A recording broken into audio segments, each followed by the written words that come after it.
আবারও চীনে ভয়ঙ্কর ভাইরাসের সন্ধান পাওয়া গেছে এবং এই ভয়ঙ্কর ভাইরাস নিয়ে ইতিমধ্যেই সমগ্র চীনে হইচই পড়ে গেছে।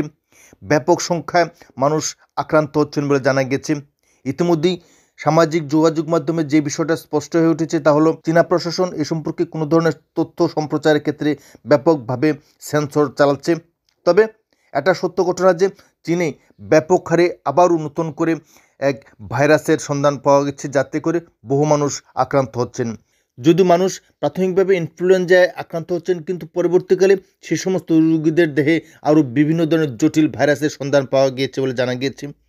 এবং এই ঘটনাকে কেন্দ্র করে চীনসহ সমগ্র এশিয়ায় ব্যাপক আতঙ্কের পরিবেশ তৈরি হয়েছে। কারণ ইতিপূর্বে করোনা ভাইরাসের কথা বিশ্ববাসীর মনে যথেষ্ট আতঙ্ক এবং উদ্বেগের সৃষ্টি করেছিল এবং যার ফলে সমগ্র বিশ্বেই বহু মানুষের মৃত্যু ঘটেছিল এবং এই করোনা ভাইরাসের উদ্ভব ঘটেছিল এবং সৃষ্টি হয়েছিল চীন দেশেই।